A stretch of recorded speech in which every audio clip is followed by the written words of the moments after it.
In the summer of 1945, as Europe slowly awakened from the nightmare of World War II, a man of extraordinary courage sought nothing more than peace among the towering peaks of Poland's Tatra Mountains. What he found instead was a darkness so complete, so absolute, that it would claim his life and leave behind one of the most haunting mysteries in caving history. This is the story of Father Joseph Sakowski, a hero of the Warsaw Resistance who survived the horrors of Nazi occupation, only to meet his end in the suffocating depths of Mylna Cave. Father Joseph Sakowski was born in 1908 in a humble Polish village, where the seeds of an unshakable faith and quiet determination were planted early. By 1935, at just 27 years old, he had been ordained as a Catholic priest and assigned to serve in Warsaw, a bustling capital that would soon become the epicenter of unimaginable suffering.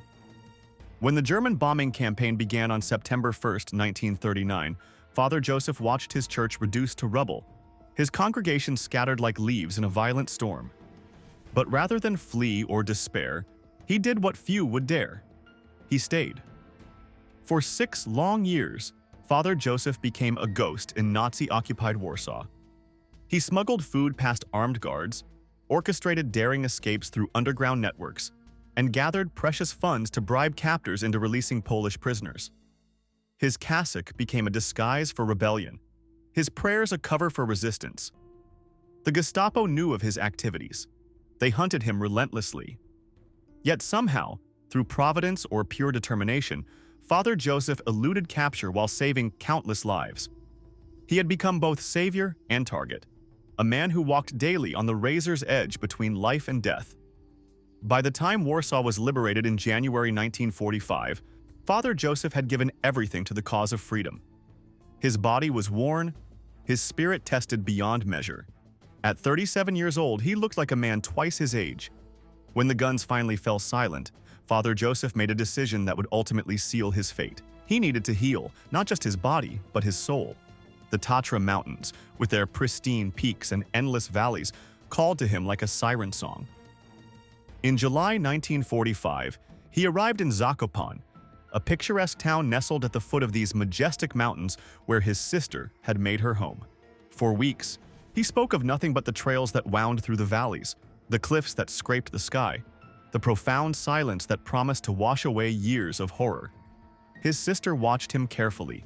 She saw the way his hands sometimes trembled, the way his eyes would suddenly grow distant, as if he were seeing ghosts from the war years.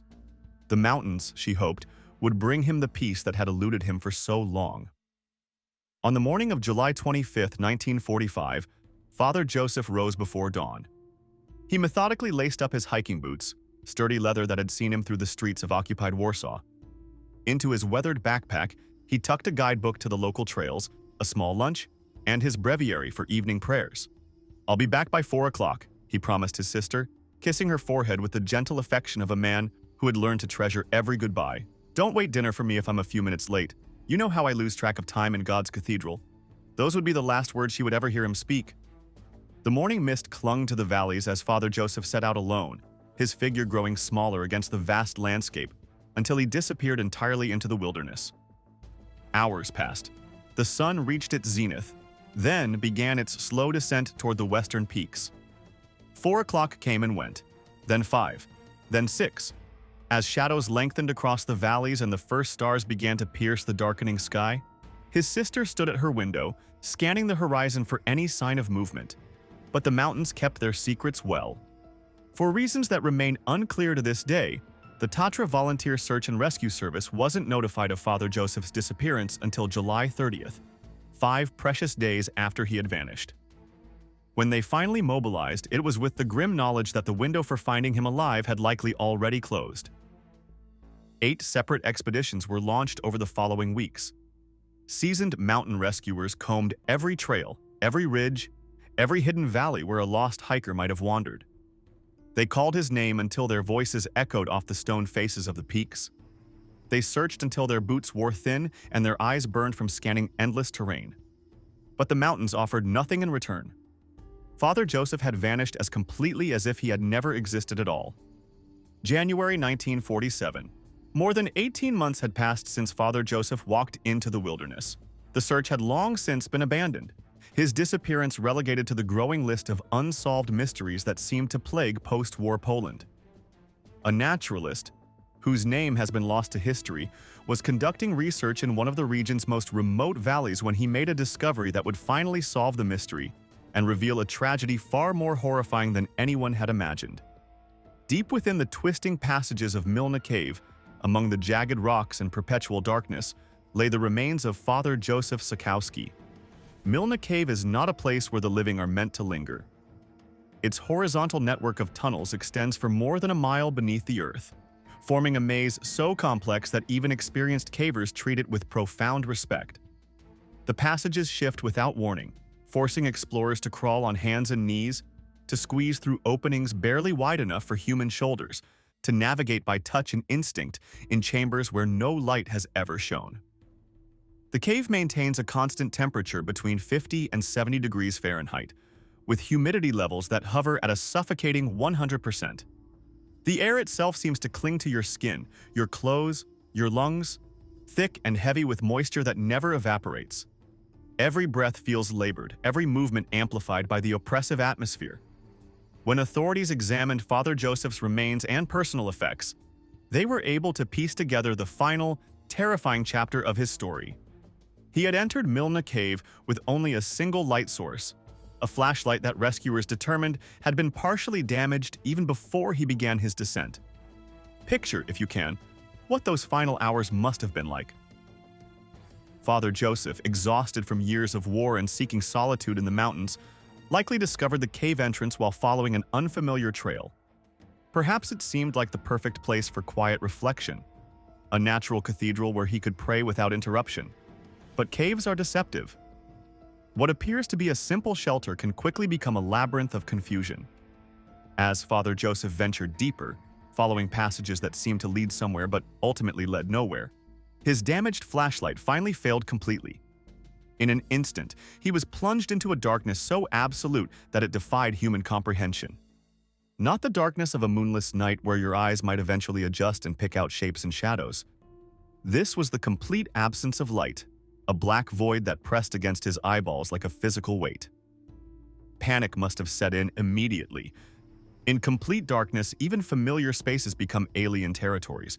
But this wasn't familiar space. This was a maze of stone passages, each turn identical to the last, each chamber offering false hope of escape. Father Joseph began to crawl. His knees scraped against the rough stone floor. His hands, stretched out in front of him, searched desperately for walls, for openings, for any indication of which direction might lead to salvation. The cave's damp conditions quickly soaked through his clothing, and the constant 50-degree temperature began to leach the warmth from his body. Hour after hour, he crawled through the darkness. His strength ebbed away with each passing minute.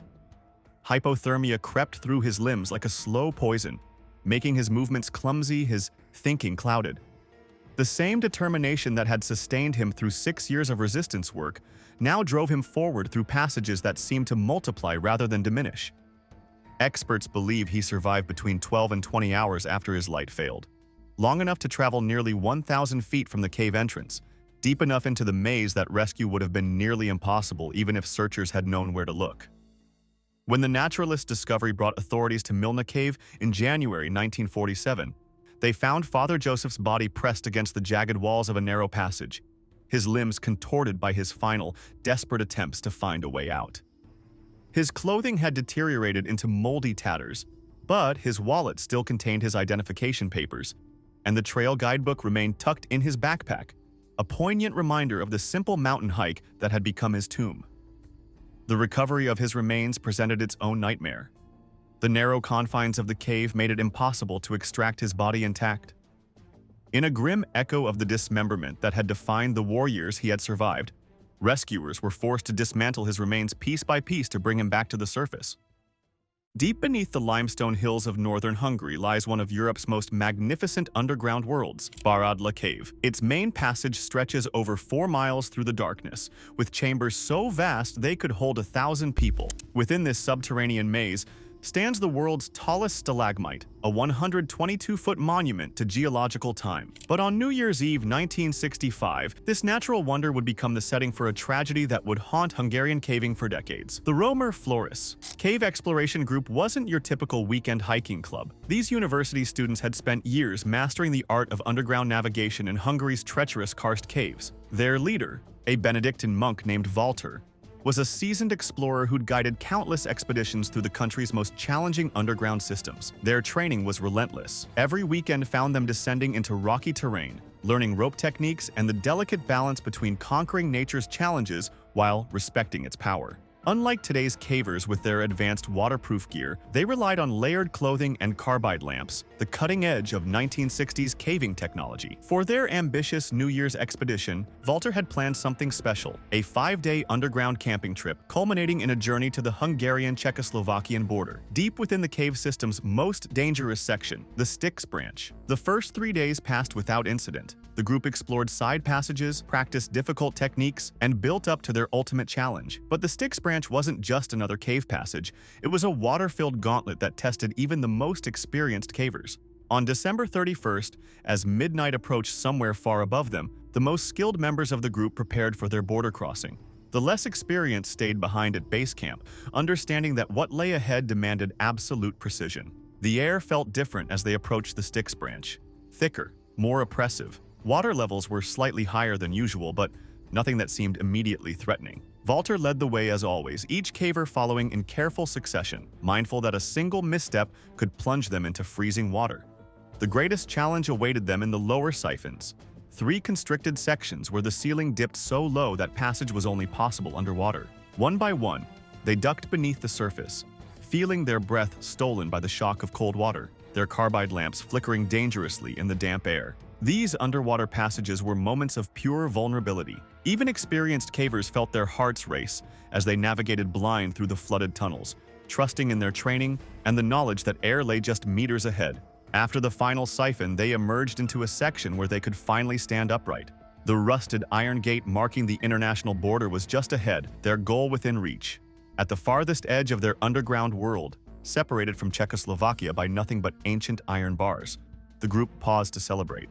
Someone produced a flask of palinka, the fruited brandy that was Hungary's liquid pride. Their voices echoed through the chamber as they sang the national anthem, a moment of triumph in the depths of the earth. But as they turned to leave, something was terribly wrong. It started with one caver, a wave of overwhelming exhaustion that seemed to come from nowhere. Then another felt it. Then another. These were young, fit, experienced cavers, yet they looked pale and unsteady in the lamplight. The first to voice it broke the celebratory silence. "I need to rest." But there was no place to rest in the narrow, water-filled tunnel that led back to safety. Walter urged them forward, knowing that stopping here meant death.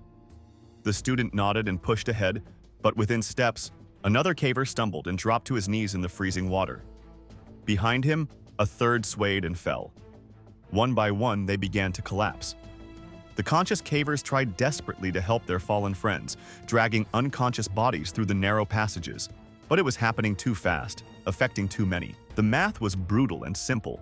If those still standing didn't get out and bring help, everyone would die in the darkness. Walter made the most terrible decision a leader can make. He would leave his students behind. Accompanied by another instructor named Maria, Walter began the desperate journey to the surface. With every step toward the cave entrance, their own exhaustion threatened to overwhelm them. Their heads pounded, their limbs felt like lead, but they had to keep moving. They emerged into the frigid New Year's Eve night and stumbled toward the Agtelek Tourist Lodge, where music and laughter spilled out into the darkness. Inside, no one expected the sudden arrival of 2 people, soaked and shivering, barely able to stand. To the New Year's revelers, Walter's unsteady movements and slurred words initially made him appear drunk, but slowly, the horrible reality set in. The cave had trapped their friends. Some had already collapsed. Without immediate rescue, none would survive the night. Border guards responded first, followed by mine rescue teams. The rescuers descended into the same freezing waters that had sapped the strength of those trapped below. When they finally reached the Styx branch, they found the first survivors barely conscious, unable to stand on their own. Some had to be dragged out. Others stumbled forward with assistance, their bodies trembling from exhaustion and exposure. Then came the worst discovery. Deeper in the cave, the rescuers found 3 students who would never leave Baradla Cave alive. The remaining survivors were brought out hours later, soaked, pale, hollow-eyed. They had escaped, but they would carry the trauma forever.